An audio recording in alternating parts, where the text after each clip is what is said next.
We on the line. It's kind of a lot of space up here. See, I'm in the lines. Finally. Stay in the lines. The lines are your friends. Remember? Yes. My mom would tell me that all the time because I was so bad at coloring out the lines. Me too. Horrible. Still. Except for on the app. I be. Yeah. I like people that can like draw. Yo, I be so jealous. Like, fuck you. Like, I follow a couple of girls who like they created their own coloring books, and they be coloring like, and it's when they color, it looks so dynamic. I bought Simone one off of TikTok. Yeah, she had like a calendar. Yeah, listen. That's what she wanted for Christmas. So I be got like, her. and they be coloring, and it don't even look like, cause they use markers and color pencils, and they do like the shading and the shadow, and it looks so good, and I be so jealous. See, for me, it's I can't. That sounds very chaotic. It's either one or the other. Well, they start, the base is like, so the base will be like a skin color, and then like they'll add like the contour shades, which and like in like your lighter shades, which gives you like dimension in the very nice in the what? Very nice. What? I know what you meant though. I'm not saying right now. I got what you meant. I got what you meant. Just a stuttering mess. I like it. So anyway, I like it a lot. Yeah. Yeah. Yeah. What was I about to say? I was about to say something else, but never mind.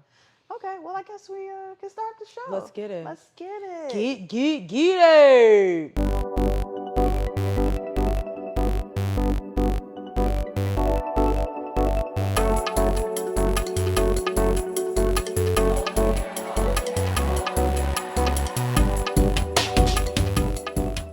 Hey, guys. Hey, everyone. What's happening? What's going on? I'm your girl, Sierra T. And I'm your girl, Sherelle M.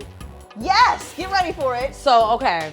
Wait, hold on. And this is Headwraps and Lipsticks, the podcast. Where we wrap the culture up in color. Okay, go ahead. Okay, so I told my cousin that I was gonna try it on this week. Hey, Davina. Because she was like, well, you can't say Sherelle B anymore. And I'm like, but I am. Like, I can't. So I'm going to continue to say it. Oh, yeah. I tried it on. Yeah. But if you didn't know, my new last name will start with an M. Mm-hmm. So I can't, it just doesn't go Sierra T, your girl Sherelle M. No, we're going to stick with Sherelle B because that's just the brand. And that's just, you know, my creative brand, so. Fair enough, because you are Sherelle B on all of your socials. Yeah, I can't. Are you going to change all your socials? No. Oh. No. No. Now I will, like, in my actual bio, like, but the handle is staying the same. Right. So. I mean, although I'm sure it's not taken. You know what I think you should do? Figure out where that underscore is going to be at. If it's going to be in the front, it's going to be in the back. It's in the, for all of them? It's in the front, yeah. Wait, hold on. She don't even know. Just settle down. Settle down. She don't know. So on Twitter, it's in the front. Okay, all right. And on Instagram, it is in the front. We're good. What's it on TikTok? I don't know. That's my name on TikTok? I think so. It's in the, look at me. Okay, all right. She did good. She did good. She did. I'm so proud of you. That's what I'm talking about. I'm so proud of you. Okay, cool. Yeah, it's going to say the same. Sherelle M. That'll just be my name. Yeah. But you know. Hey, there's nothing. It's like a stage name. Boom. Correct, yeah. Boom. Stage name. Yeah. Period. That's just where it's going to be. I love it. I love it. That's that. All right, sis. Mm-hmm. What can't you wrap your head around? Okay, I cannot wrap my head around how these podcasts are still inviting Jaguar Wright on their show. Jaguar wrong. Okay. I really do think that these podcasts need to be very careful. Now, don't get it twisted. I'm not saying that Jaguar Wright is not telling lies, because I don't know. However, it's just very random. So I saw a clip today where she was on somebody's podcast. I'm not exactly sure whose, but she was talking about how allegedly there's a tape of Megan Thee Stallion going down on Nicki Minaj. And even the host was like, ma'am, I don't want to hear this. I'm not doing this, da-da-da-da-da. And she was like, I know. She was like, I seen the tape. Da-da-da-da-da. I mean, she is like, hands down, like, this happened, blah, blah, blah, blah, blah. Even name dropped who has the tape. Okay. I saw a tweet today who was talking about that, and they said, because for reference, if you don't know, Jaguar Wright was introduced into the scene, like, I think in 98 with The Roots. So I know some of y'all know who The Roots is. Mm-hmm. So she used to sing for them or whatnot. But anyway, they're saying, so Jaguar Wright will like be on all these podcast shows Yes. saying like all these crazy things about celebrities. Now, the person who made the video was like, if she knows all this stuff, then she's accessory to a lot of crimes. And how come she hasn't been indicted? So I don't know if she's even saying things that are even true. I don't know.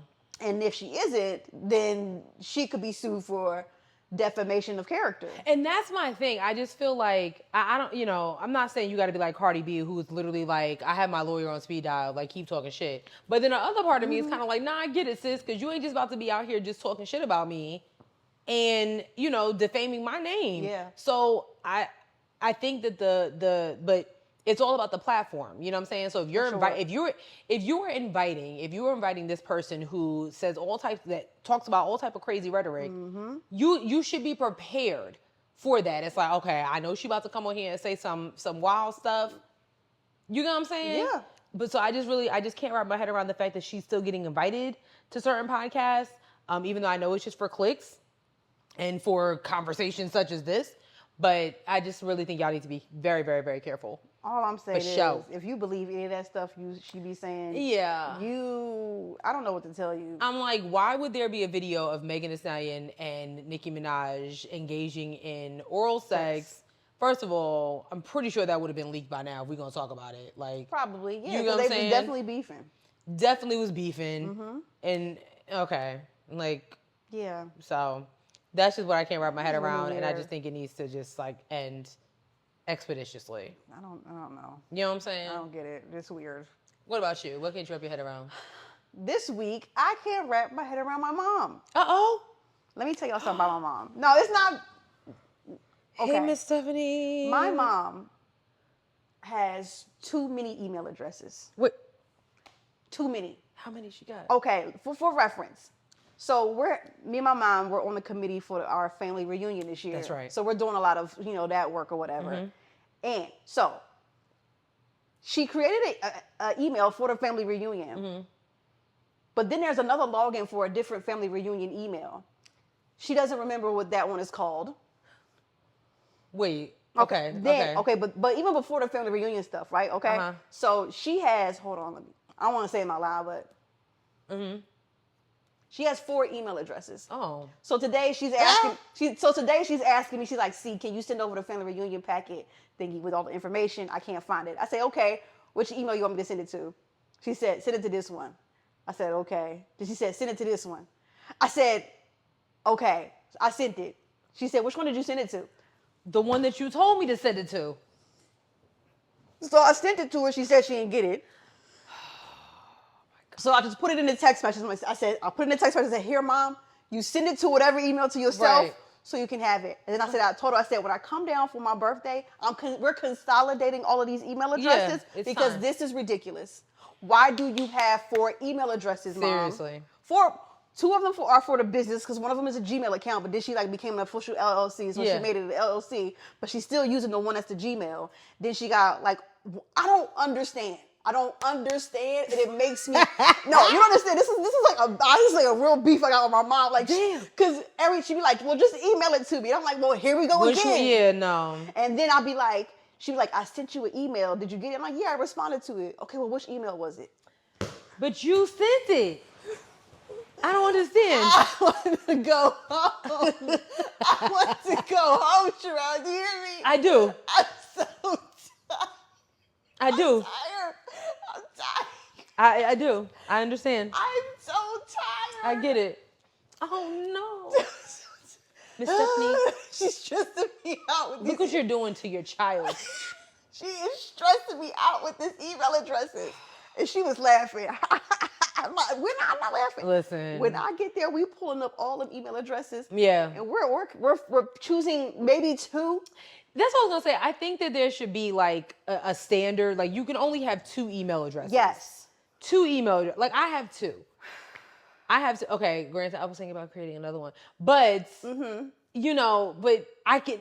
If I do this next one, I literally can get rid of the other one. Exactly. You know what I'm saying? It's just, I just don't think there's a need for 4, 5, 6, 7 emails. Too many. So now I'm like, she's like, I gotta check one of the family reunion emails. But why did we have different ones? So wait, so the email addresses are all for one situation, which is the family reunion?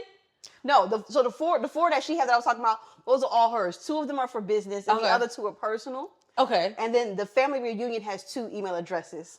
So she has 6 technically in total. No, that's too much. I don't. No, F. I was really trying to like.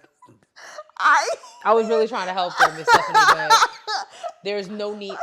You don't have that type of time to manage 6 email addresses. I don't even think a social media manager has that type of time. Like, it's just, no. It drives me crazy. I hate having to send stuff to emails to her because then it's like, oh, I never got it. But did you check all of the 1,000 email addresses that you? No. It drives me crazy. No. Oh my God, that means she got like a whole bunch of unread emails. Oh my God. Chaos agent. Oh my gosh. She got the conductor of it. And and mind you, she also has a work email. Sometimes she'll send me stuff from her work email. She'll be like, "See, did you get this thing that I sent you?" And I'm like, "Well, I don't know which email you sent it from." Oh. F. And Stephanie, F. Just F. So yeah, girl, that's what I can't wrap my head around. I don't like it. It's too much. I don't like it. Too much. I don't like it. Ooh, child. Okay. Child.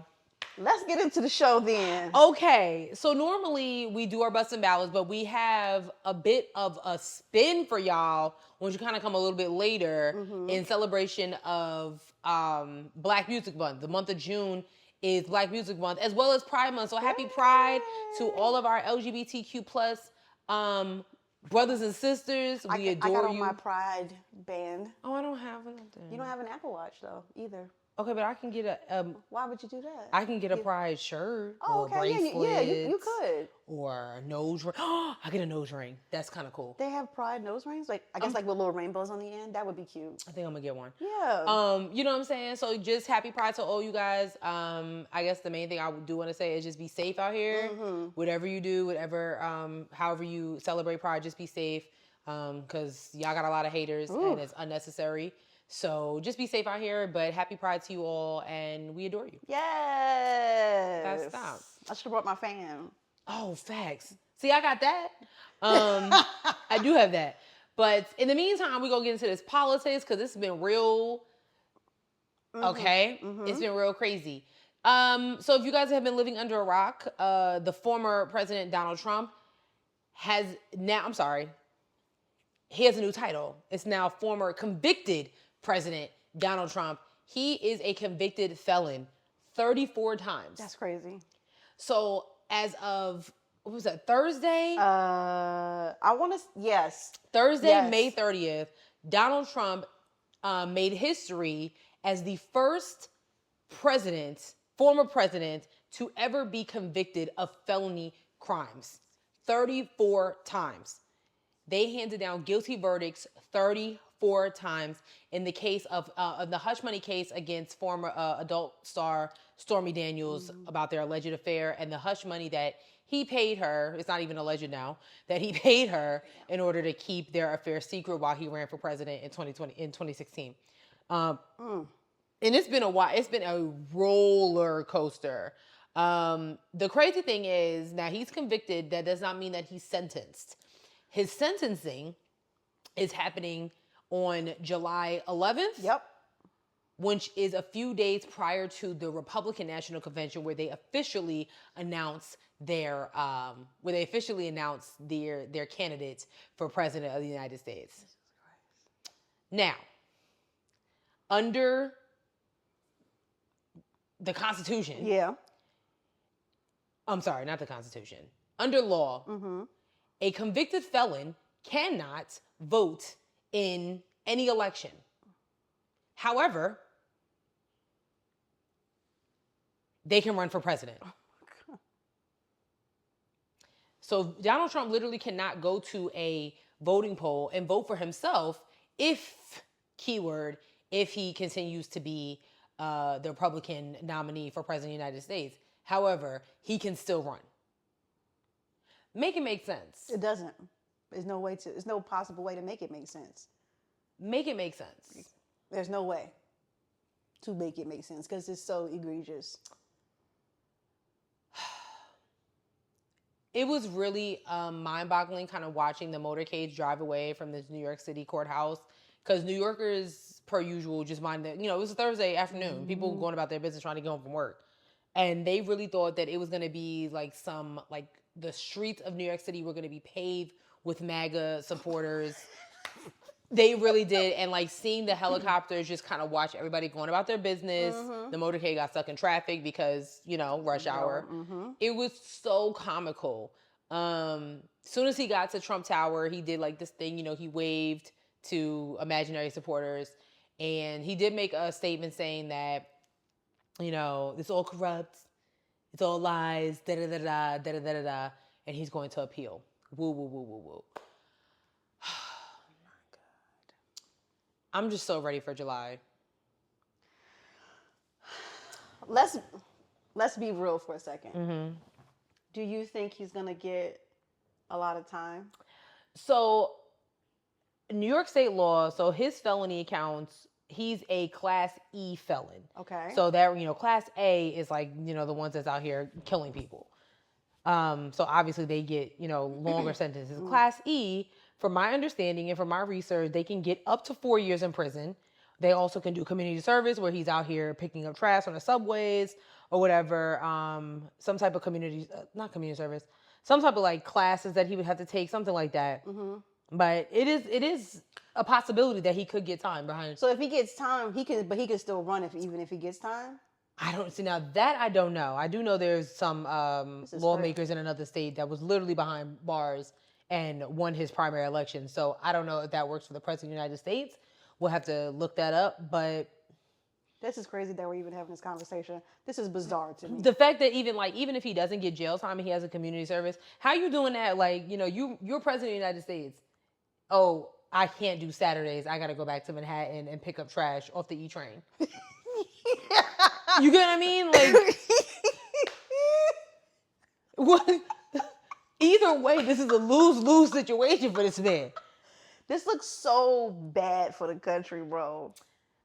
Honestly, this is what they wanted. I do not feel bad for this country, not one bit.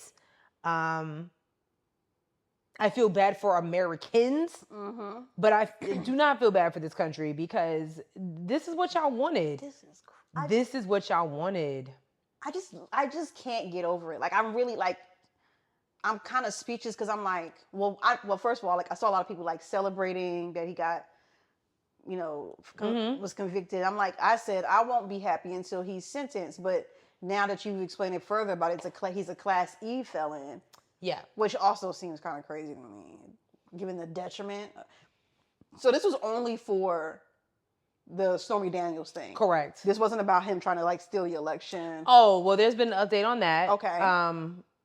So you do know after Fani Willis mm-hmm. and Nathan Wade went under that hearing for their romantic relationship, Trump basically filed an appeal to still get Fani Willis disqualified from the case after Judge McCaffrey said, I don't really see why she can't be on the case. It doesn't do anything. Right.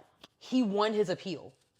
Wow. So there is going to be oral arguments about this. It's not a trial, but the oral arguments will begin sometime in October, which is kind of a detriment to voters because obviously this hearing is going to prolong election day. Mm-hmm. So he still could be on the ballot. Fuck. That's the crazy part. So we kind of won slightly with the convictions, but when it comes to the Georgia election interference case with his co-defendants, now that's a tentative date. They might come back and be like, you know what? Actually, we're going to do August. So who knows? And that's all just a distraction till let this all play out past election. Mm-hmm. But, and it all depends. So now look at the states. So we're talking about Georgia. Right. Then we're talking about New York. New York is like, we said July. And even right after they announced that, the Trump team was like, oh, well, we have and he was like, I said July 11th.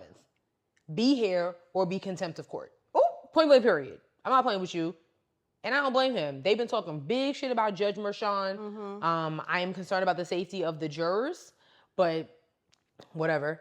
Now we're talking about Georgia, which is a heavily now, I feel like a lot of people is like, well, it's Atlanta. No. Atlanta's not a state, y'all. Atlanta's not a state. Atlanta is one small city. Okay, it's not that big. It's one small city, and we're talking about one county. Fannie Willis is not the state district attorney. She is the Fulton County district attorney. Okay, so she is one DA that is taking on the former president and then some in a red-leaning, GOP-controlled legislative state. Jesus Christ. So we'll see. Like I said, it's a tentative date for October. Maybe they'll move that up. Maybe they wrap it up. Like, why are we still dealing with this? Because they're trying to use this as a distraction, like I just said, to prolong all of this so that he can be on that ballot. Yeah. Come election day. That is so frustrating. And this is all Democrats' fault. It really is. Like, I saw a lot of people. I was writing a story about, some people like, they think that the jury got it right. But I'm like, either way, neither candidate has high favor right now. Oh, no. Okay. Yeah, no. And I really personally think Biden is just because of what's going on in Gaza, honestly. That's definitely what it is. That's the main thing. So you're talking about, they're calling him a war president, all this stuff like that, versus Donald Trump is a corrupt criminal president who's also racist. I mean, Biden did do you know what? Biden also has the crime bill, so yeah. Yep. You know what's crazy? After the hearing, I just one day I feel like I'm gonna just bump into Tim Scott. Why do you feel this way? Maybe I'm trying to manifest it. Okay. I want to run into this man. Okay. Why do you want to run into this man? Because I'm watching you as a grown-ass man get on Trump's internet with your phone. This is what the Democrats want. It is a crime that Donald Trump, that Donald Trump may be behind bars because shut the up. Did you see Marjorie Taylor Greene also going off? Oh, we have that next. Oh. Good segue. So, remember Dr. Fauci? Yes. Dr. Fauci was literally the only one that was like, I'm really trying to save America from dying. COVID is bad, wear masks. Stay 6 feet apart. Basically, that's what he was saying. Okay? That's basically what he was saying. Allegedly, he had a hearing back in January where he admitted to saying that he doesn't really know where those numbers came from. Like, how did you come with 6 feet? I don't know. He was saying that, like... what the fuck is going on? This is all a hearing that happened in January. So, in early June, on June 3rd, he went back to Washington, D.C. for a hearing that got completely out of pocket based on a bunch of GOP lawmakers that just didn't want to accept the fact that this happened. So, hold on. Is this my page? Yes, that is your page. Okay. Where am I? Hit likes. Where are they? Oh. Yeah. Okay. They changed it. I don't like that. It's fine. It's fine. Let me find the one with Marjorie Taylor Greene. She had some things to say. Do you think that's appropriate? Do the American people deserve to be abused like that, Mr. Fauci? Because you're not doctor. You're Mr. Fauci in my few minutes. No, I don't need your answer. I want to talk about this right here. Mr. Chairman, Fauci, objection. I reclaim my time. I reclaim my time, Mr. Raskin. Gentlelady will suspend. Mr. Chairman, of order. Just in terms of the rules of decorum, are we allowed to deny that a doctor is a doctor just because we don't want him to be a doctor? Yes, because in my time, that man does not deserve to have a license. As a matter of fact, it should be revoked, and he belongs in Gentlelady prison. will suspend. The gentlelady should recognize the doctor as a doctor. Thank you. Mr. Chairman, is this what we have become? Is this what we have devolved into? No decorum. You know what? We can do that hearing about the poor men that were injected with syphilis because I support you in that. That's horrific. And this government that I does would things urge like that to Miss- Americans doesn't have decorum to the American Mr. people. Chairman, The gentleman is out of point of order. regular order, please. The gentleman is out of order. Decorum. I recognize the point of order. Go ahead with your point of order. You got it. No, I mean, I was going to say what Representative Raskin said. That's completely unacceptable to be able to deny Dr. Fauci, who's here, a respected member of the medical community, his title. And that's actually a personal attack on his character. And I have instructed her. He's not respected. And I've instructed her to address him as a doctor. I'm not Gentlelady shall addressing him as continue. doctor. Let's talk about And I would- let's talk Mr. about Chairman, this. I I'm would reclaiming move that the my woman's time. I'm reclaiming my time. Words get taken I'm down. reclaiming my time. Second that. Point of order. Suspend. That was just one piece of it. Like it got really crazy. Then and then another get it together. Another senator from New York, I'm sorry, not senator, congresswoman from New York also was pressing him about the money that he allegedly made off of COVID. And he was like, huh? Listen. You did not suppress the lab leak theory, yet in the past you have said, quote, it is a distortion of reality, unquote. You've said, quote, I've heard these conspiracy theories, and like all conspiracy theories, they're just conspiracy theories. That's what you told the American people. And so would you like to clarify what science were you following then versus now? Yeah, no, I've also been very, very clear and said multiple times that I don't think the concept of there being a lab leak is inherently a conspiracy theory. What is conspiracy is the kind of distortions of that particular subject, like it was a lab leak and I was parachuted into the CIA like Jason Bourne and told the CIA that they should really not be talking about a lab leak. Thank you. That's the conspiracy. Appreciate that. Dr. Fauci, how much have you earned from royalties from pharmaceutical companies since the pandemic began in 2021? Zero. It says NIH scientists made $710 million in royalties from drug makers. You're saying that you did not receive any of the $710 million. On COVID, I received, I think, $122 for a monoclonal antibody that I made 27 years ago. Okay, so just in general, though, how much have you received, not related to COVID, just in general, how much have you received in royalties between 2021 and 2023? I think none. Okay, so somebody received the $710 million. Somebody did, but not me. You didn't receive any royalties. Okay. I mean, I see no royalties associated with COVID. I mentioned. I said. No, I want to. No, I just said. I'm on the record, and I want to make sure that this is clear.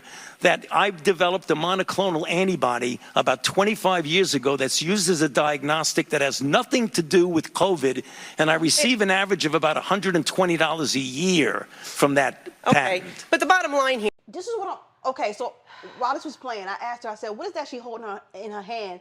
This bitch talking about, is she holding up the goddamn New York Post? Talking about, where's the 710 million? You goofy.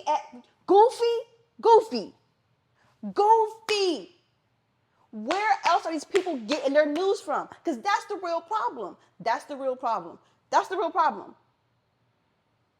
would have pulled up on that bitch in the hallway. Like, first of all, you can't, what, you're asking him, where did he get this 710 million? He didn't create COVID. thank you. He didn't spread it. Thank you. He didn't create a vaccine for it. So you would assume that he was getting money from what?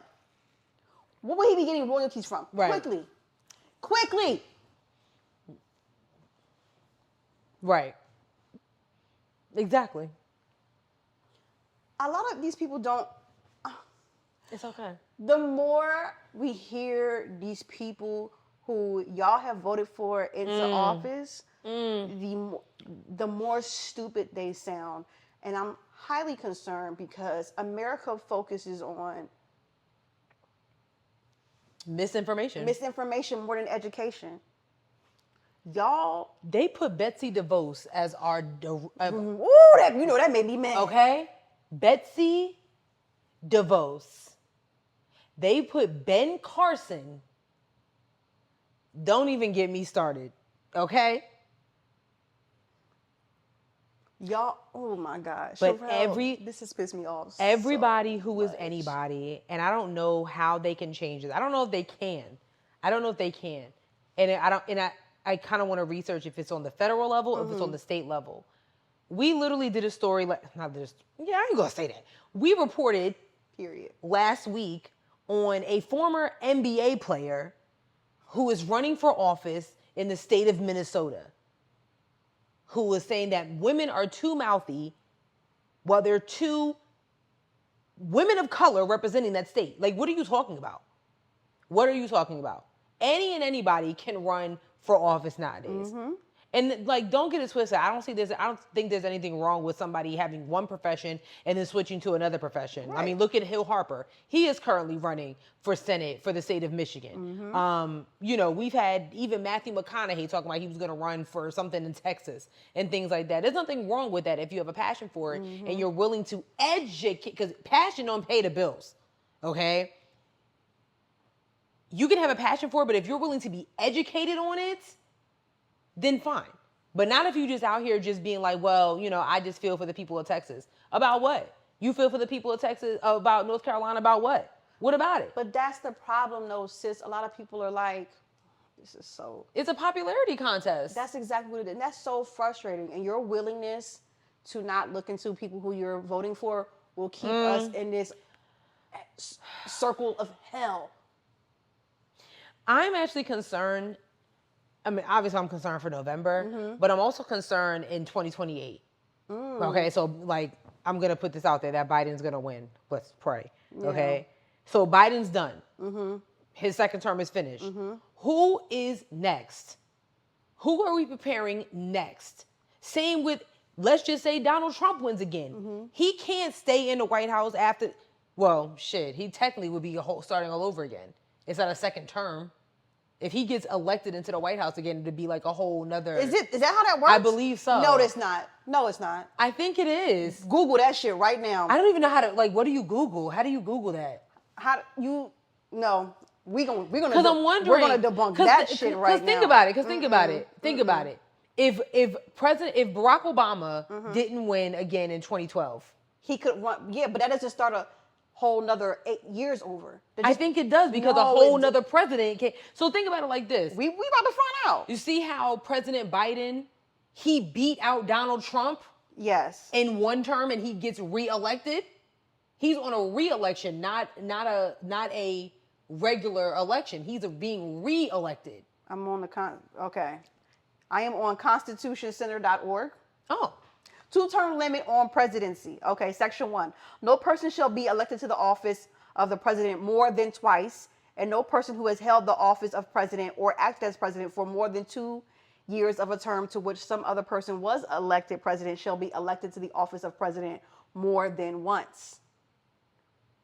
But this article should not apply to any person holding the office of president when this article was proposed by the Congress, and shall not prevent any person who may be holding the office of president or acting as president during the term within which this article becomes operative from holding the office of president or acting as president during the remainder of such term. His 8 years does not start all over. He only gets one more term if he gets elected. So if Biden wins this election, right, and Trump can win again, but his 8 does not start over. Absolutely not. So he only would get 4 years. He would only get another 4 years. That's it. Yeah, no. Oh, where you hear that at? I just assumed that was it makes sense to me. No person shall be elected to the office of the president more than twice, whether there's someone else in between you or not. Oh, I got you. Yeah. No. Okay, well that's a good thing, but it's still fucked up that we even have to choose between these two senior citizens. So, okay, so somebody asked how many presidents have served 2 terms but not consecutively. Okay. Grover Cleveland is most famous for being the only... Exactly. Grover Cleveland is most famous for being the only president to serve 2 non-consecutive terms. Okay? So he was both our 22nd and our 24th president. Oh. But his 8 did not start over. You know what I'm saying? Yes. So, yeah, okay? Okay. Got it? Got it. All spotted. right. Okay. All right. Whew. Well, that's a good thing. But to Sis's point, when it comes to like these elected officials outside of the presidency, like the Senate, the ones who are literally making laws for your president to sign, y'all really need to be educated on who you put in there. Okay? Mm-hmm. Like this is, I mean, and that goes for even some of the younger people. Like we see some of these younger senators and congressmen that are popping up, but like, what do you represent? Just because you have younger skin does not mean that it's tight.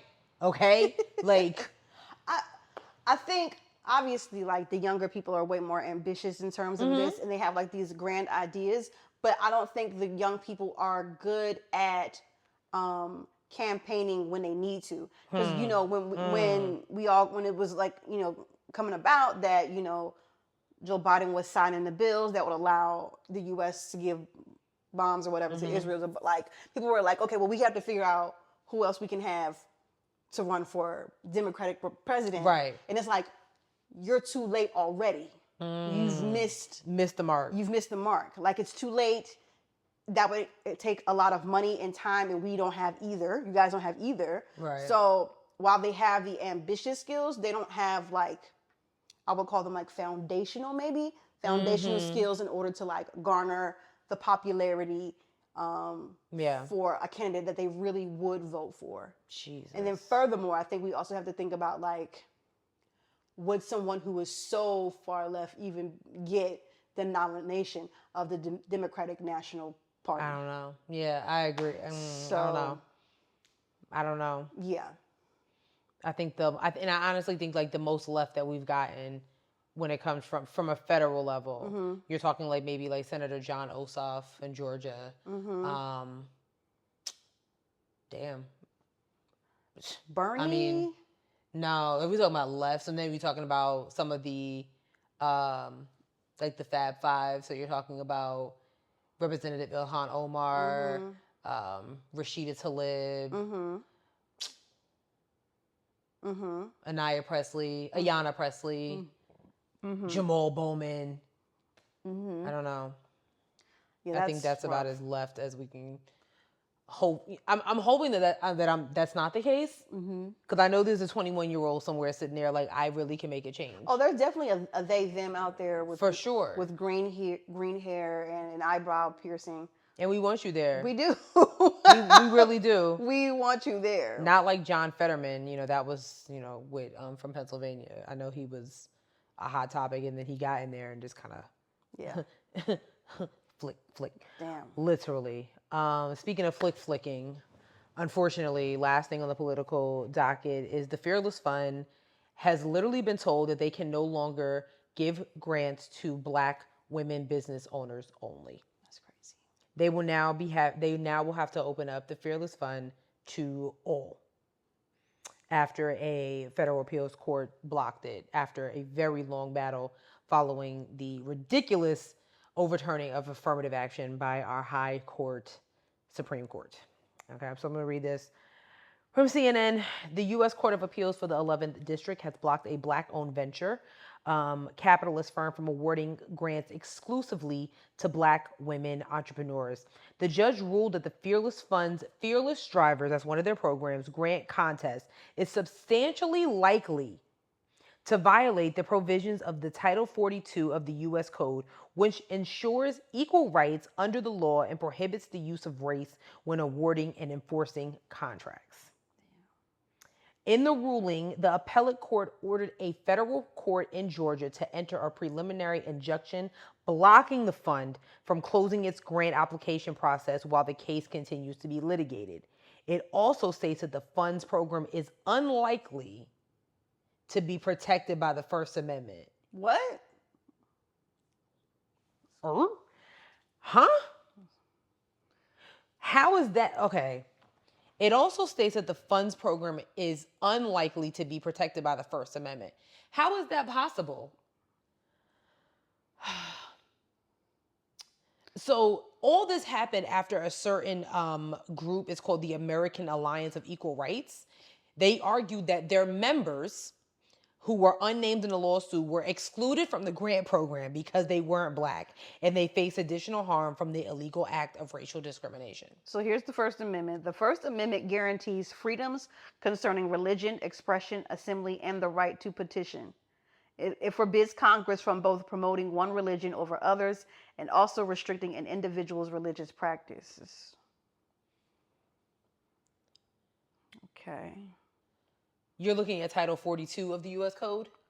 I'm looking at I Googled First Amendment to the United States Constitution, and that was the simple definition. Yeah, let's keep it there. The First Amendment provides that the Congress makes no law respecting an establishment of religion or prohibiting its free exercise. It protects freedom of speech, the press, assembly, and the right to petition the government for a redress of grievances. Oh, okay. That's a tough. So read that, what you said about the First Amendment again. So it also states that the funds program is unlikely to be protected by the First Amendment. So basically, if they maybe were to appeal and saying like, well, it also violates our First Amendment, right? Basically, what this panel of judges saying is like, no, actually, you're not protected by it. Ooh, you know what someone should do? You want me to go to law school? No. Oh. I don't know whoever's going to be brave of this, but some Black person should be brave enough to say that the KKK is a discriminatory organization.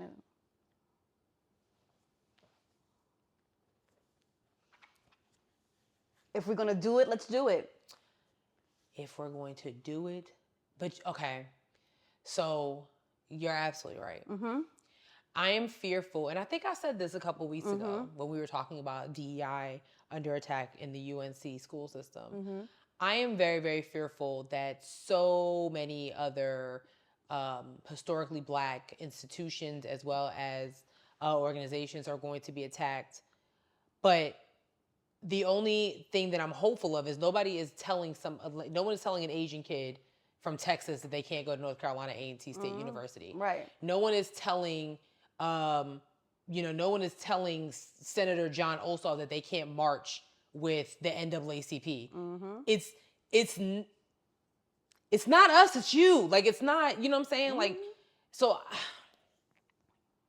you're like, it's the PWIs that are saying, not too much of this Black stuff. We want to be included too. Listen, there's way too many. We've got the POC. Yeah, it's way too much going on here. We've got 5 Blacks, we've got 3 Hispanics and 2 Asians. That's enough. Right. At Duke, they're like, you took the statue down. Now, is that not enough? It's not, now you're saying we can't come to the Black student. No one's telling you that. I've got 5 Black friends. And this is what I'm saying. They're not telling you can't come into the Black Student Union. It's just something named for us. It's a safe space for us because you guys continue to take away those safe spaces for us. Hence the civil rights movement. Mm-hmm. Okay. But it's not reciprocated when it comes to we let y'all in. We let y'all come to the cookout. We let y'all come to the HBCUs. We let you march with us. We let y'all, and we've been doing that. It's the other way around. So I don't understand why it is that Black people are the brunt of this. I feel so bad for the founders of the Phyllis Fund, because I remember when they first got started, it was like groundbreaking. Mm-hmm. Wow, a program just for us. Just for us. Mm-hmm. And because of the high court overturning that ridiculous rule because one person didn't get into their school of choice based off an assumption. Let me ask you a question. If they were to, let's say the ladies from the Fears Fund was like, they would just like dismantle the program and maybe start it a different way, will they still be like... So, like, to clarify, this is based off of a contest, a pitch competition and things like that that they were doing. So I don't know. You know what? I'll have to get back to you on that. Ooh, or if the KKK thing is too much, I think there should be a woman who says that the NFL is discriminatory and won't allow women to play. I'm just thinking of ideas. I mean, if we're gonna do it, right, let's do it. If we're gonna do dirty, if we're gonna be dirty, right, play dirty. Let's play. We're gonna bring back up the women's suffrage movement. Yes, we're gonna do it all. Let's play dirty. Let's get down. What Lil' Kim say in that movie? Straight street, baby. You know how I like it. You know how I like it, baby. Straight street. Oh, it was so cringe. I thought it was cool. Mm-mm. Yeah. But I don't know. This really is. That's disappointing. It really is disappointed. Arian Simone, who's the CEO and she's one of the founding partners, she did release a statement. Obviously, she is devastated. She said, "I am shattered for every girl of color who has a dream, but will grow up in a nation determined not to give her a shot to live in it. On their behalf, we will turn the pain into purpose and fight with all our might." She also said that the ruling sends a message that diversity in corporate America and education should not exist. America is supposed to be a nation where one has the freedom to achieve, the freedom to earn, and the freedom to prosper. Yet when we have attempted to level the playing field for underrepresented groups, our freedoms are stifled. I couldn't agree with you more. Absolutely. Yeah, this shit is whack. This shit is whack. Damn. I don't even know what else to say. This shit is whack. It is, because it is. I mean, what else is there to say? This shit is really whack. It's whack as hell. Really, really whack. I'm not getting it. I hate it. I just hate it for everybody. I hate it for everybody. That sucks. That's really it for the political hot takes. But we're still gonna shout out ballotpedia.org. We went on a rant last weekend, the week before, literally probably since season 1, episode 1, I'm telling you. of the importance of voting and educating yourself on who you are voting in office to represent you. Some of these representatives that you guys have voted for are the reason why the Fearless Fund is being defunded. Is the reason why Dr. Fauci is being put on, the chopping block for trying to save a country. We get in the episode right here. I mean, literally, because of the people you voted in, we got our 5 p.m. news interrupted to watch a grown-ass man be convicted on 34 counts of hush money to a porn star. No, sex work is work, whatever. But still be able to run for the United States of America. I'm sorry, President of the United States of America. Please, we are begging you, please educate yourselves on who is running in your state. North Carolina especially, because I promise you, if y'all vote Mark Robinson into office, oh my God, as governor of this state, I will literally slap everybody I see. If you even think about it. He shouldn't even be our nominee, but no. I digress. So please educate yourselves on who you're voting for. You're running out of time. Some of these primaries are still happening, and you will blink and you'll be married and voting. Okay? Yeah. Please. That's all. Damn. Moving on. Shit is devastating. This shit is devastating. We are literally in an era of just debates of he said, she said, man versus woman. I don't see it getting better at all, especially in the sports world. The sports world, the WNBA has a sports world in a chokehold. It does. Okay? It does. And I wish I could say it's for all good things. Child. I would say it's about a 50-50. A lot of it's like, wow, the WNBA is getting the clout that it deserves. These players are getting chartered planes now. They're getting deals and deals and steals and everything's great. But on the flip side, we are coddling Caitlin Clark. No shade to her. She's out here doing what she got to do. But when I say I'm so tired of hearing about this girl. I am too. And I don't even really follow basketball like that. I am so tired of hearing about this girl. And apparently so is sports commentator and sports journalist Monica McNutt, who decided that she wanted to school Stephen A. Smith and Shannon Sharp. Okay, hold on 1 second. So this is what I'm saying to y'all though, and I know we got to go to break, and we didn't necessarily go there. Maybe we should. There are so many layers in this conversation around the way that it's being discussed. When you no. And yes, Shannon, I know y'all are gonna say and Stephen A, I know you just shared that you have talked about the WNBA on your program too. You guys may not have said everybody, but the prevailing sentiment for folks that are just joining the WNBA and following women's sports is unfair to the women of this league, to your point, who have laid the groundwork for Caitlin Clark to come in and now take it to the next level. That's all I'm saying in these conversations. Kennedy Carter's behavior is not indicative of the entire league. We are still talking about competition where you are allowed to get a little extra elbow in if you are competing and you do it within the parameters of the game. The game is physical. Caitlin is helping to grow the league. These women understand that, but she cannot be babied as a rookie. That's all I'm at. All right. Who talks about the WNBA? Who talks about women? Who talk about women's sports more than First Take? Stephen A., respectfully, with your platform, you could have been doing this 3 years ago if you wanted to. Wow. All right, we gotta go. You guys. So did you say You're my guy, but who does more than Stephen us? A., I'm talking to you. I'm talking to you. Wow. Don't do that. I'm talking to you about the power that you have. Okay. I'm talking to you. Okay. When I say that got Stephen A. Smith hot, so he decided to leave that mic and go to his own mic. Oh my God. On his podcast. You know, Josh said something the other day. And I said, you right on point, because yes, he did. I said, you ate up with this. Shout outs. Let me find it while you go ahead and play that. Shout outs to our Virgo brethren. Yeah. Okay, because I was like, the creative gent, Josh Galloway. My God, today. Let me find it while you go ahead and So it's like, it literally was like a 34-minute reply, but we're not going to play that. We're just going to talk about this little clip right here. You ever heard of Monica McNutt? You have now, because she's on First Take a lot. Shanae Ogumake, absolutely wonderful, spectacular basketball analyst, et cetera, WNBA player in her own right. Ask her how it's been to be on First Take. How about Andrea Carter, who's a rising star in this business? How much do you think First Take helped that? What about Kimberly Martin? What about Molly Kiram herself? Now, I have sat back for years and taken a lot of shit from people. Some who don't know what the hell they're talking about. Some who act like they don't know just because they want to get at me. I could care less about people getting at me. I just want you to be accurate.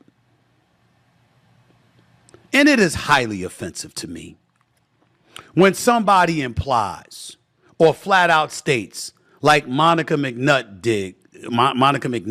did this morning, which was factually incorrect.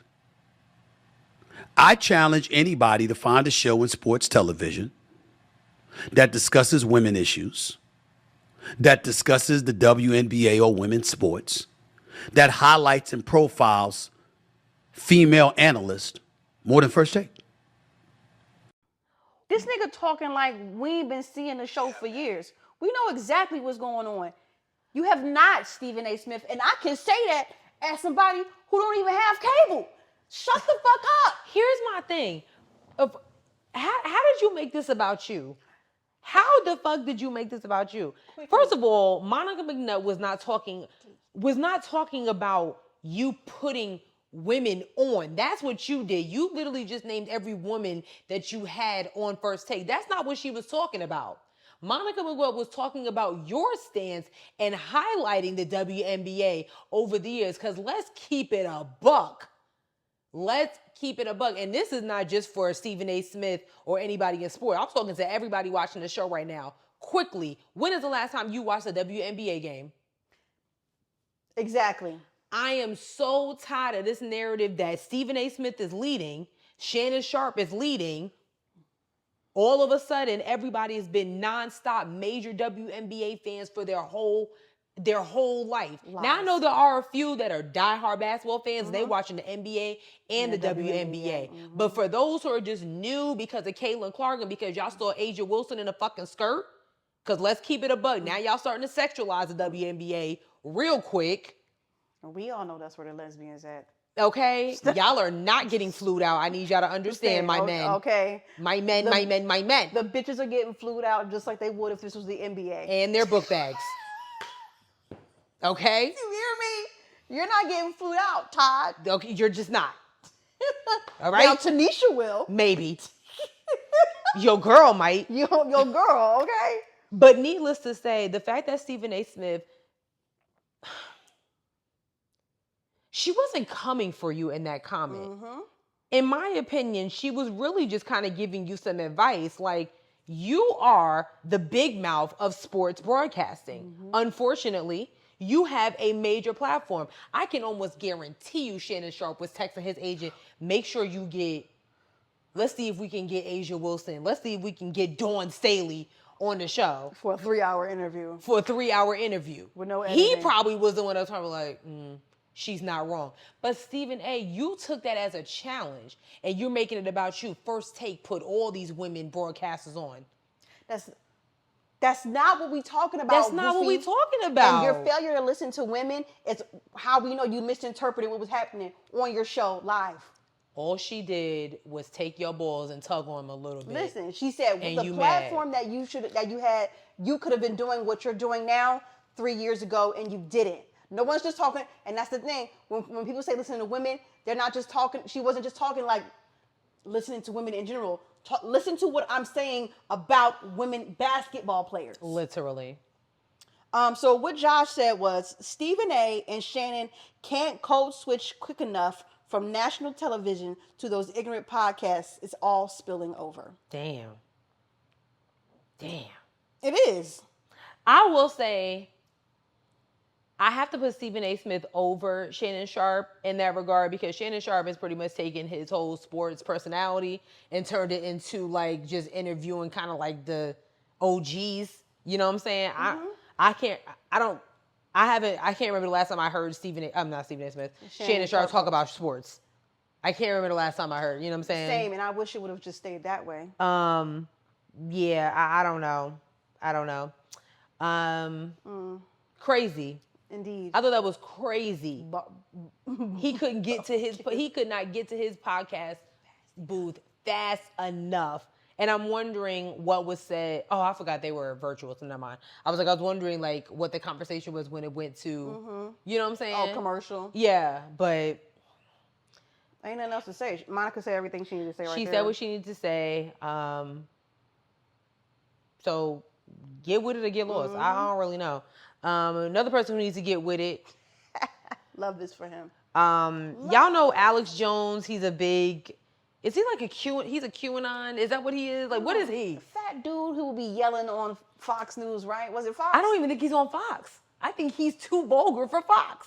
He would be selling like his own diet pills, but he was always still fat. Like, it just never made any sense. Yeah, it made absolutely no sense. He was the guy who said that Sandy Hook was not real. That's right. Yeah. Right. That one. The one that was literally ordered to pay $1.5 billion to relatives of victims of the 2012 shooting that killed 20 first grade students and 6 educators in Connecticut. So, well, now they're literally calling him conspiracy theorists. That's what he's saying. Like, he actually was warned that his media company faced an imminent shutdown by the federal government because of his bankruptcy cases. However, unfortunately, these judges are quick when it's, Yep. Judge already stepped in and allowed Jones to keep operating for the next 2 weeks. So he has 2 weeks to either shut it up or be taken over. Like, you got to pay these people.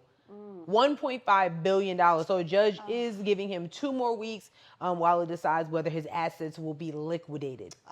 That sucks. I love it.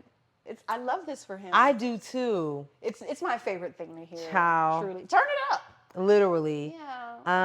That's fantastic. A lot of the families are kind of like coming for the judge, like, why are you even giving this man 2 weeks? Yeah. You're talking about 2012. This man has been talking about what happened to our loved ones for over 10 years now. I don't understand why you're still giving him 2 weeks to get it together. He had plenty of time. I don't understand.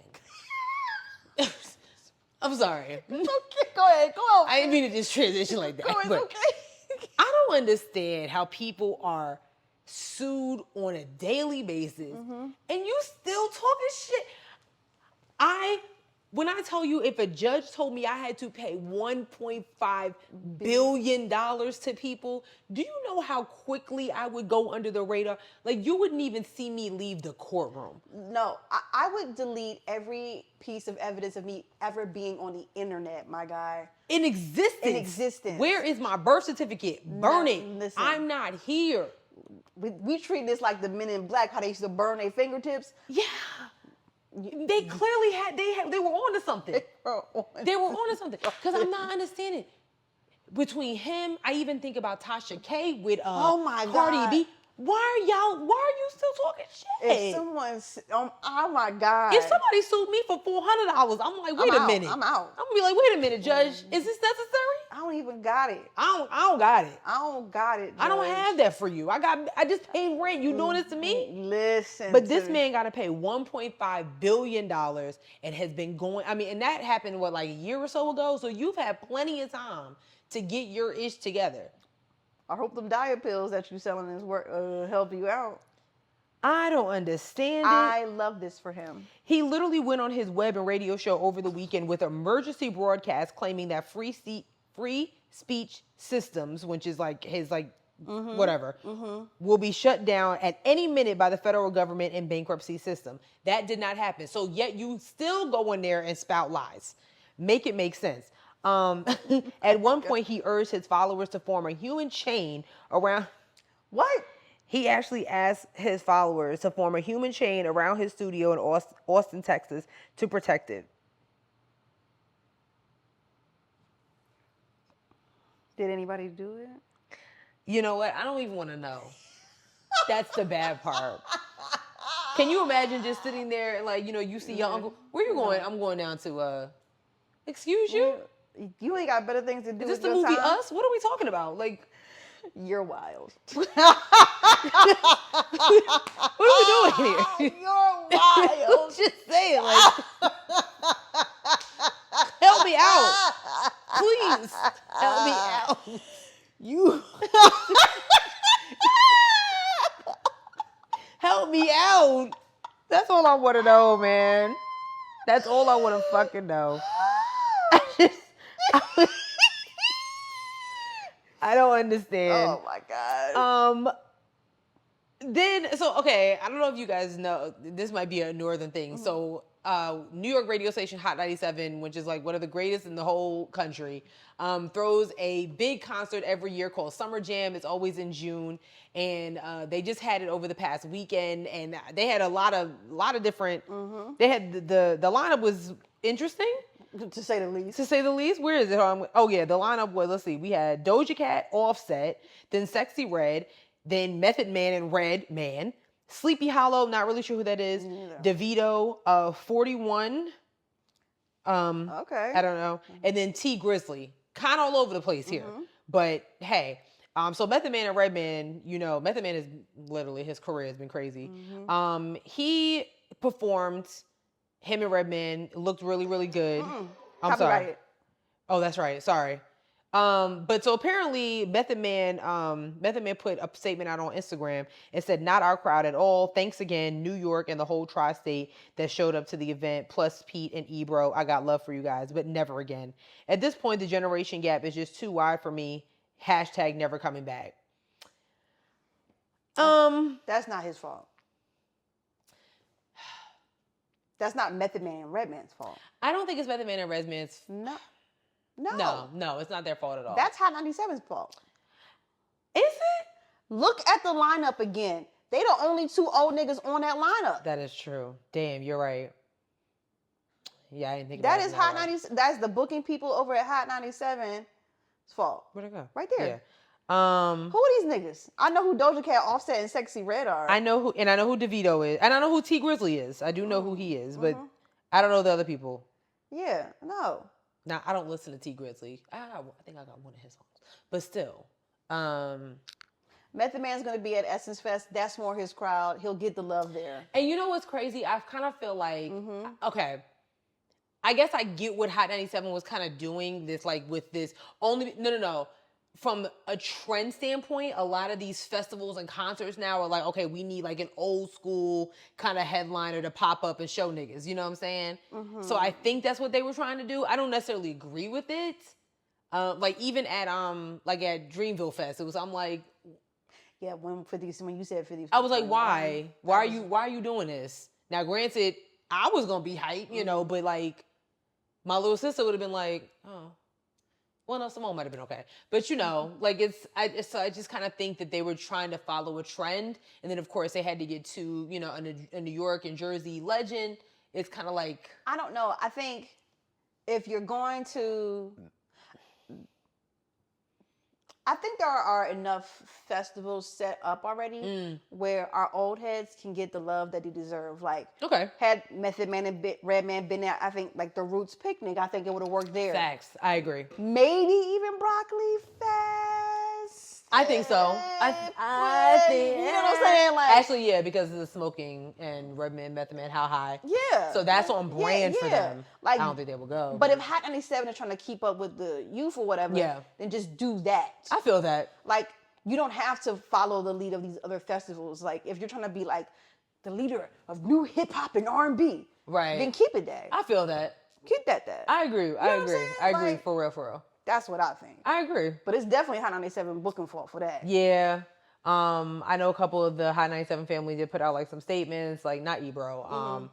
I think Rosenberg, I think he said some stuff.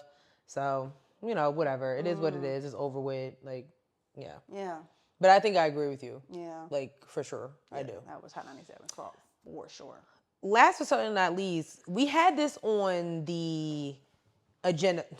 We had this on our Runner show last week. However, we kind of opted out with the timing. But there was an interesting thing that was circulating on Twitter about a writer who put out a book about the experience of another race.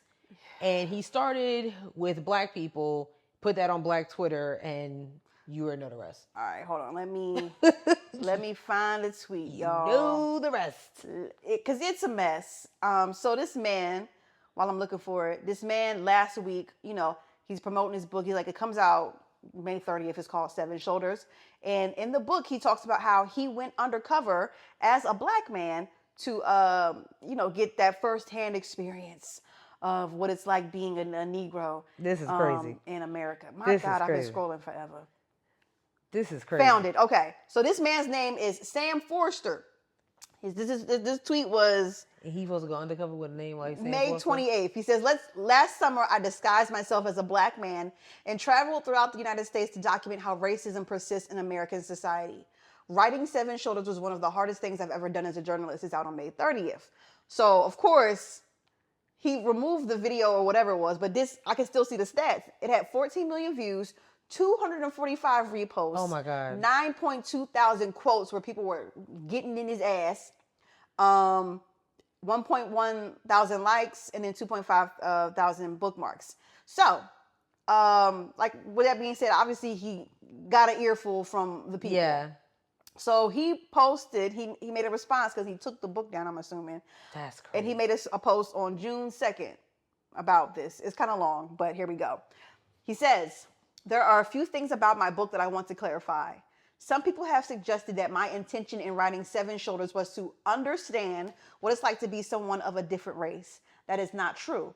I wasn't trying to understand the experience of being a different race. I was demonstrating how a person's perceived race may result in differential treatment. Likewise, if I conducted a social experiment that involved applying to jobs with a stack of male name resumes and a stack of female name resumes to expose sexism in an industry's hiring practices, I would not then claim to fully understand what it's like to be a woman for an entire lifetime. That would be absurd. The purpose of the immersive section of the book was simply to demonstrate one of the ways that racial prejudice continues to manifest in American society. After reading many of the replies to my initial tweet, it has become apparent to me that much of the criticism of my book is contradicting. For every person accusing me of being some sort of bleeding heart liberal who is too oblivious and self-righteous to have predicted the controversy, there was someone else accusing me of being a smug, conniving right-winger trying to monetize hysteria. I find this strange. I didn't write the book with any political agenda. And for every person claiming that I should have only featured Black voices, there is someone else who is lamenting how few people take Black voices seriously. This second contradiction is one that's worth reflecting on. The fact that many Americans believed Black racial grievance to be exaggerated is one of the reasons why the work of Spriggle, Griffith, and Halsell was so impactful in the first place. Then this is a quote from that work. In this belief no longer held by some considerable percentage of Americans. Is this belief no longer held by some considerable percentage of Americans?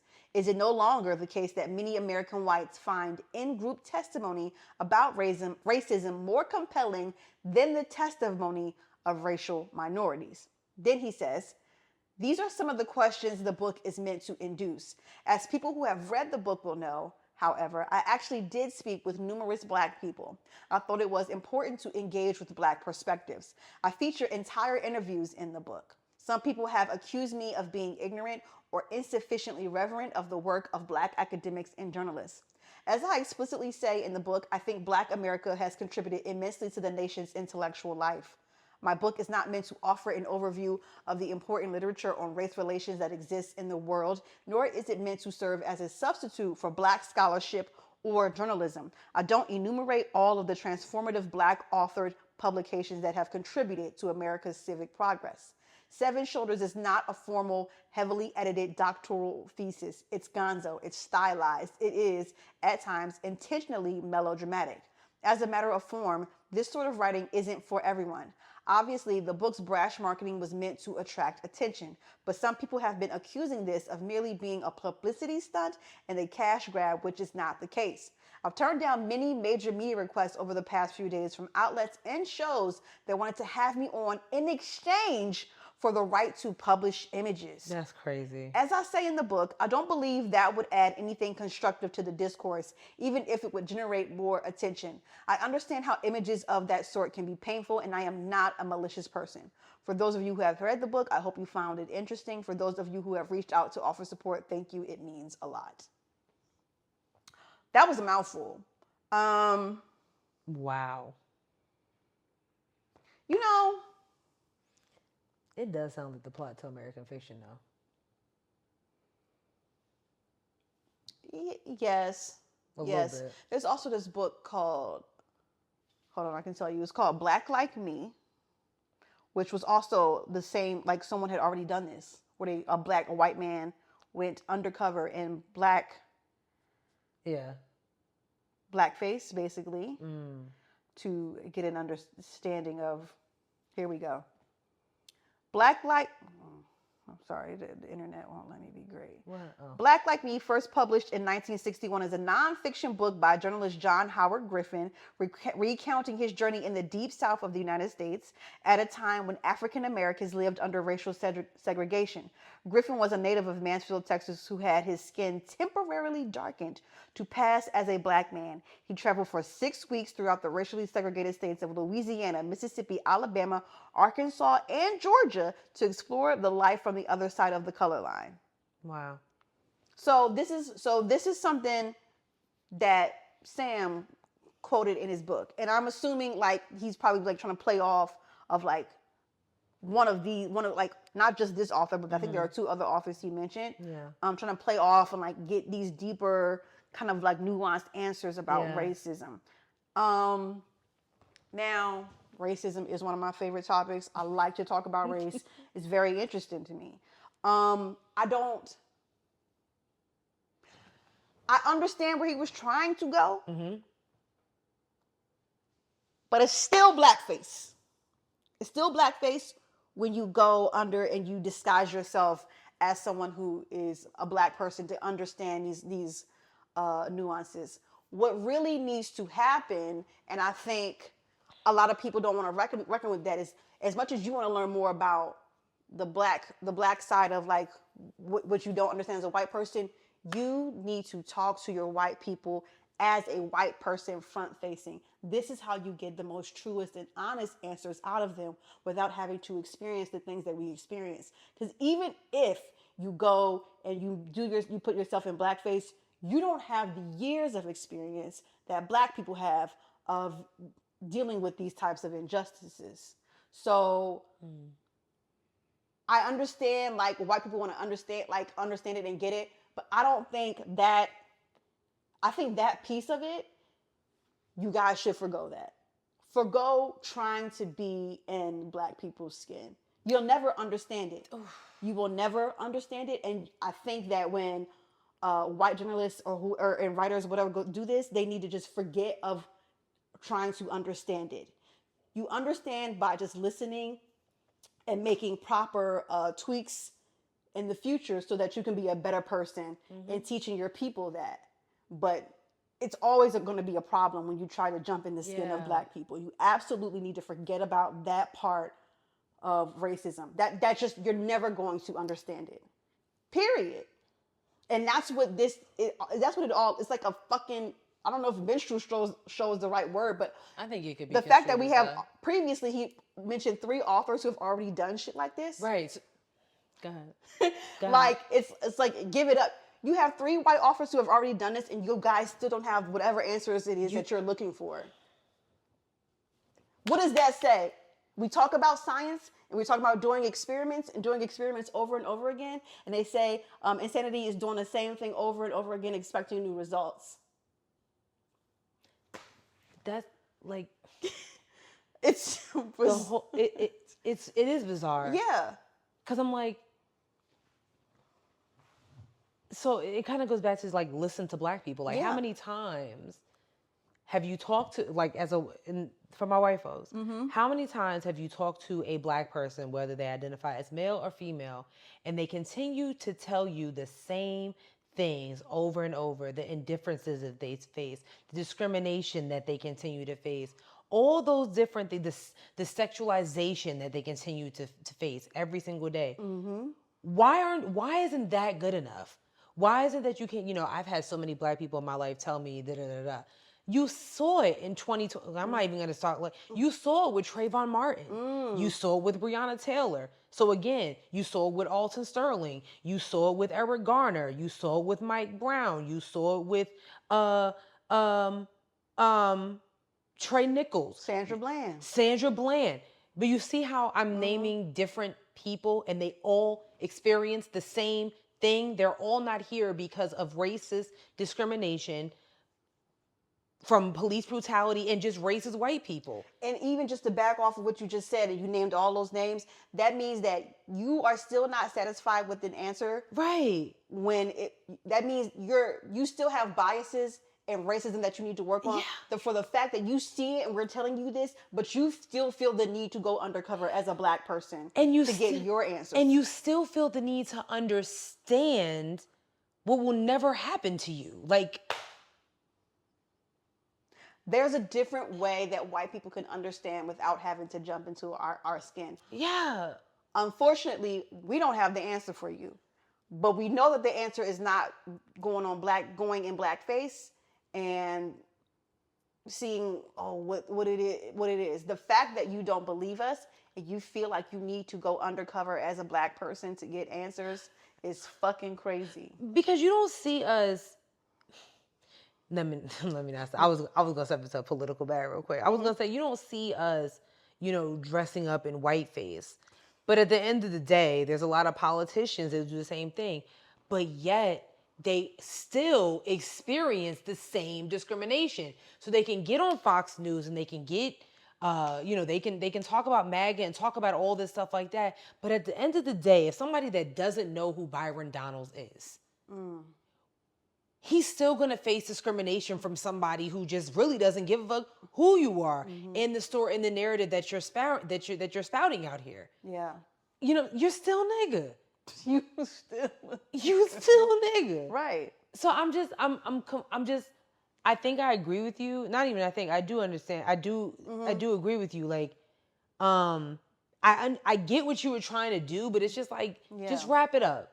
And it's like I said, like being black is so, and it comes from like small things. So it like builds up over the years. And that includes like, as a child, you learning, oh, white people are kind of weird and they sometimes don't like us. And it's small little things that might happen where you're at an ice skating rink and there's a white girl behind you doing some weird shit, and that's because she don't like black people. Or she's touching your hair. Yeah, she's touching your hair. And it's like, it's all these experiences that build up over time. And you can't do that in 6 months. Right. You can't do that in 6 months. Because then what happens then? Then what happens then? Like, I'm... Right. I've been doing this thing where I'm saying, I'm not saying I understand, be like, oh, I understand. Like, no, I don't. Right. I'm not getting this. So like, then I want to say like, oh, I feel him, but like, I don't. I think the appropriate thing to say is I get what he was trying to do, which is what I prefaced this with. But yeah. I get what you're trying to do. And that's another one of those like well-to-do white people things, which is a whole nother thing. You have like good meaning or good intentions behind it, but it's still harmful to the community. Facts. So again, listening to black people would have prevented you from going into blackface, but that was maybe a subconscious racial bias in your head. It's like, I want to read the book. If somebody sends it to me illegally, I'll read it. It's like, I kind of want to But I read. won't be. It's like, I want to know what these said experiences were. Where were you? You went undercover as a black man. Did you go undercover in a black man in a, disadvantaged neighborhood? Did you go undercover as a black man in corporate America? There's so many angles that I need to know the backstory, and I guess it's like, well, read the book. Because I'm like... Did you go to Compton? Like, where did you go? Where did you go? Where did you go? Where did you go? Did you go to Houston, Texas? Or did you go to D.C.? You know what I'm Did saying? you go to Mississippi? Did you go to L.A.? Which MLK Boulevard did you go to? The one here in, the one here in Charlotte, or the one in Atlanta, Georgia. Right. Like, where did you go? Did you go to Bankhead or did you go to Buckhead? Correct. Yeah. Did you go to Compton? Did you go to Oakland or San Francisco? Where we at? Were you on Crenshaw or where'd you go? Did you go to the Bronx or did you go to what I'm saying? Rockville Center? Did you go to North Philly? Were you in the Temple University area? Yeah. Or were you in South Philly near the stadium? Where you at? Where were you? Where'd you go? Were you in Raleigh or in Cary? Oh, Jesus. Were you on Betty's Ford? Oh, God. Or Huntersville? Oh, God. Where were you? Ay. That's really it for everything? Kind of. Yeah. Kind of. So we told you that we were going to do something interesting for the month of June. Mm-hmm. So the month of June is Black Music Month. It's an amazing month. Shout out to my music heads. So shout out to Miss Stephanie, who came with a really, really cool idea. For the month of June, every week we're going to kind of do a music segment about like 5 best such and such. I guess last week was a good segue since we talked about that horrific Apple Music playlist. Yeah, we did. Mm-hmm. So now we're going to do our top 5 favorite diss tracks of all time. And this is just coming off of the Kendrick Lamar and Drake diss. Yeah, I saw Drake drop something else. I didn't listen to it. I can't do it. Wow. I can't do it yet. Hey, I mean... I can't do it yet. Damn. All right, so you got your list? I have, yeah.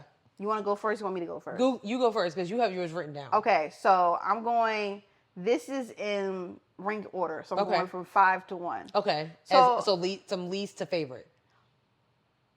Well, they're all my favorite. I actually enjoy all of them. Okay. So at number 5, I'm starting with, obviously, Euphoria by Kendrick Lamar. Oh, okay. I think it's pretty good. It's my favorite, honestly, of the diss tracks that it's the one I listen to the most. Damn. Yeah. I mean, I've listened. When I see you stand by Sexy Red, I believe you see 2 bad bitches. I believe you don't like women. That's real competition. You might pop ass with them. A fucking bar. That's crazy. It's crazy. So that's my number 5. At number 4, I have Sheether by Remy Ma. I mean,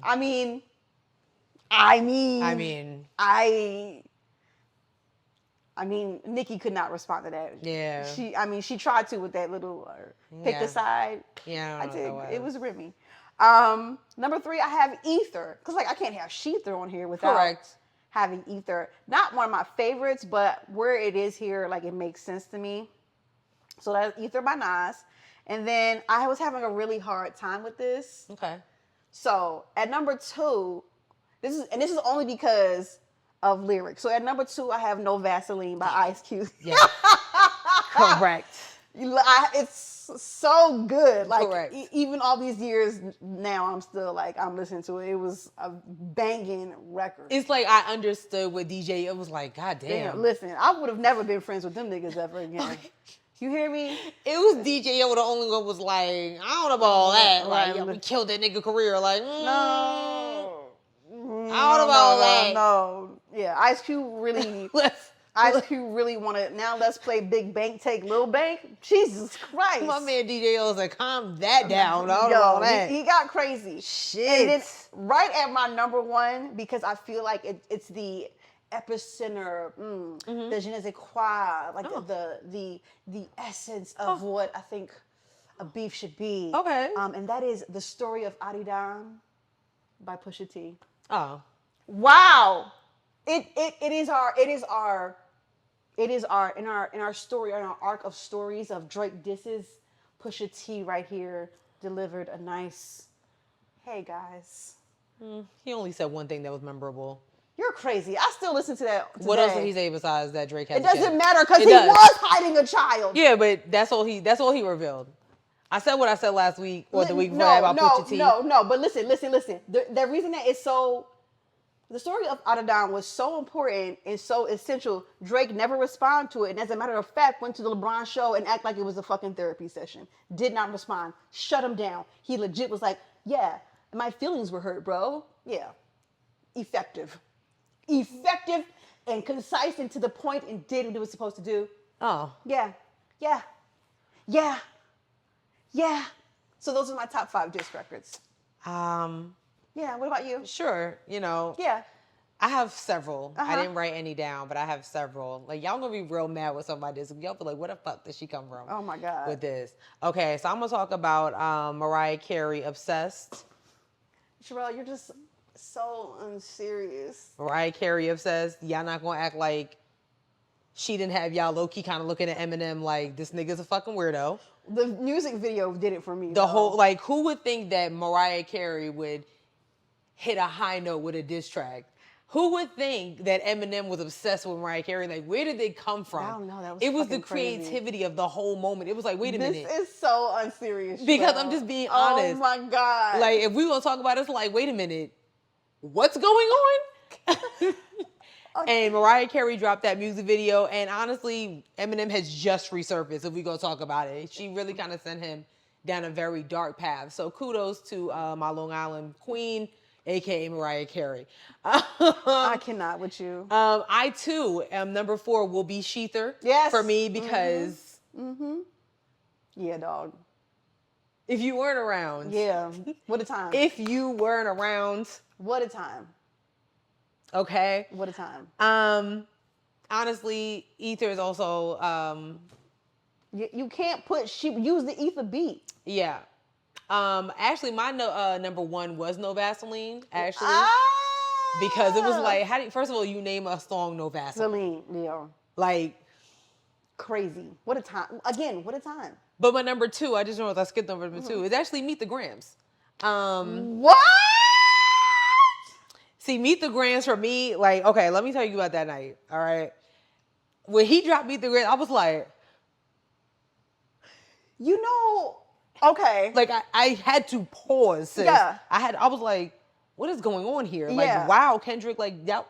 It feels that record is eerie. It's creepy. It's insidious. Even like from the beat to the lyrics. First of all, we have to talk about production value because all of the things, the elements had to come together for that to sound as creepy as it was. He made a story. Yeah, and yeah. called it Meet the Grams. Yeah, yeah. And I think your words, insidious, maybe that's, I have a thing for scary movies. I was creeped out. I was I had to pause, like, what is going on here? Why is this man... I listened to it one time. That's how creepy it was for me. Why is this man obliterating Drake's entire bloodline? Yeah. From his daddy to his mama to his child. Yeah. Oh my God. Yeah. But I'm also gonna give an honorable mention to my girl Meg Thee Stallion. I was gonna put it on the list. Oh no, mine was Plan B to that little midget that shot her. Like, loved it. I actually listened to that, so it's on the playlist. It's on my playlist. I love it. Always have been. Just because I felt like it was very you dead ass tried to stop me and look where I'm at and look where you at. You're a bum ass nigga. Yeah. And I just love that for her. Oh, I thought you was gonna see. I like Hiss because again, she got another. What she said? Cosplay gangsters, fake ass accents, posted in another nigga hood like a bad bitch. You just like it because it was allegedly a jab at Drake. Doesn't everybody like jabs at Drake? I thought that's what we were. I mean, yeah, meet the Grams. That's what we were all. I thought we were all. I don't know what's going on with your boy Drake. I really don't. My boy? I'm just saying. I'm gonna be real honest. Go ahead, jump off that Drake train. No. I'm on it. Do it here. It's I'm on the last car of the train. But this is what happens when you're raised by a Long Island Railroad, man. I'm on the last car.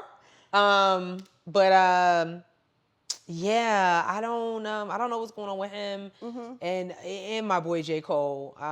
J. Cole. Have you heard the song yet? No. Y'all, J. Cole got a song out with, who's his name? I don't know. Something Cobain? I don't know. Everybody wants to be Kurt Cobain. Let that man rest in peace. What is that about? I don't know. Anyway, the song is called Grippy, and his verse is... So I feel like... Loose. Yo.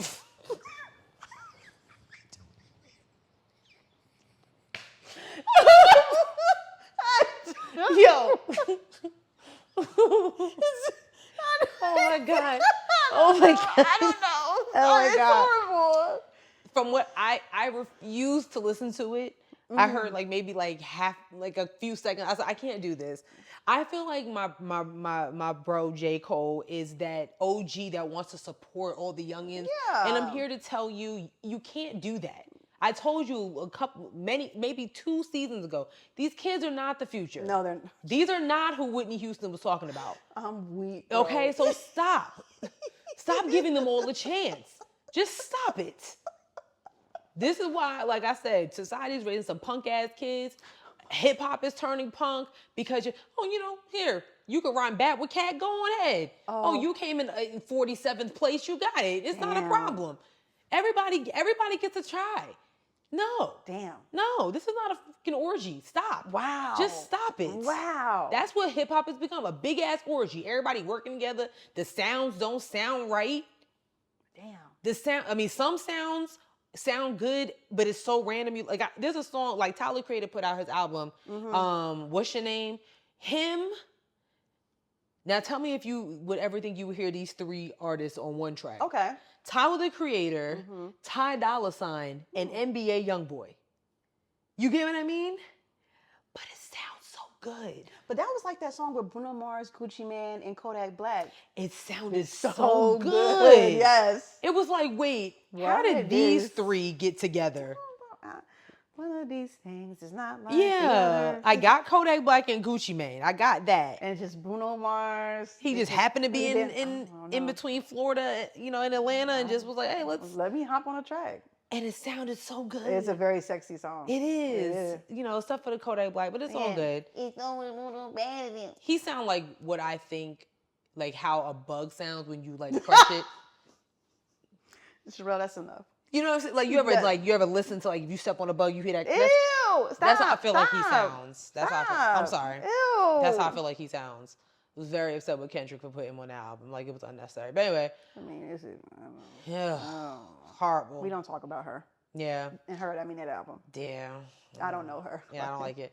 But that's what we're going to do for the next couple of weeks. For June, we're going to be doing favorite diss tracks. Go ahead and drop what your favorite diss track is. Maybe it was Britney Spears. I don't know, whatever. Put your favorite diss track in the comments, but it is Black Music Month, so please keep it black. Yeah. Unless it's Busta Rhymes versus Christina Aguilera or something. I don't know. So, yeah. Did you hear the Be diss track towards Cardi B? I'm not. It was horrible. Okay. I just wanted to mention that real quick. It's not a diss. This is what I'm saying. Why are we paying attention to this girl? I don't know. You know what I mean? You right. Why are we doing this? You are correct. Why are we paying attention to it? I watched a 30-minute video of Cardi B explaining how the whole beef started. And Cardi was like, I don't even know. She lied and saying that I was fucking on other niggas when I wasn't, and that's how the beef started. Why are you paying attention to this girl? I have no idea. If she don't just hop on that B.I. track and keep it moving, I would die, and I would live for it. I hope she doesn't. You know what I'm saying? Like, I feel like it's appropriate. So Little John, clear it. Please. Clear the sample. Please. You know what somebody should drop? A review. Ooh. Yeah. Oh, my God, you motherfuckers thought y'all was scot-free up in here? Did we get, maybe it's on YouTube. I'm going to check the YouTube. You are very hopeful. And you know what else I want you to give? Up. Give up, because y'all are not leaving 5-star reviews. Oh my God. You're not doing it. F. And I hate it. I hate it. Unnecessary. Yeah. Damn. Yeah, there's nothing there. Where is our You in the page? wrong. You in the There it wrong. goes. Yeah, there's nothing there. Okay, I won't click on it because it's gonna make noise. Yeah, there's nothing there. Don't worry. It's not. There's no 5-star. There's some comments there, I think, but I don't think there are any 5. Go ahead. You want to click on it? Kinda. Yeah. Go ahead. Click on it. Oh. Let me see. Oh. Okay, hold on. One comment. Oh. Where is it? Did it get taken down? Oh. Oh, I think it's talking about the video of the man. Okay, so yeah, damn, Yeah. I was trying to help y'all out there, but Yeah. Disappointments. damn. Anyway, thanks so much for listening to this week's podcast. Wow. Yeah. We're on a whole bunch of things. We're on Twitter at Headwrappod. We're on Instagram at Headwraps and Lipsticks. You're so rude. Check out our Facebook page, Headwraps and Lipsticks, the podcast. Go to our website, www.headwrapsandlipsticks.com, where we have crew necks and t-shirts that are for sale but not on sale. And we have a Cashapp, $Headwrappod. If you decide to send us money, you can send us money along with a 5-star review. You haven't done that either. Damn.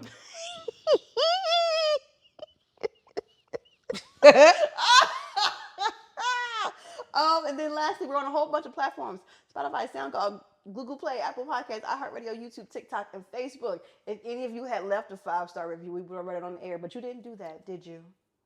Did you? Yeah, don't look away. Look at me. I'm the captain now. Oh, sorry. Go ahead. What's your joke? Okay. Even though they don't deserve it. You know what? Even though you didn't deserve it. Why is it a bad idea to iron a 4-leaf clover? Because it'll burn. Because you shouldn't press your luck. Get it? Like an iron in a 4-leaf clover supposed to bring you luck? I got it. I got it. That was a good one. That was cute. That was cute. That's all I had to say. All right. Yeah. Damn. That's the jokes you get when you don't leave reviews. Have a good week. Bye. They get good jokes. No, they don't. Bad jokes only. They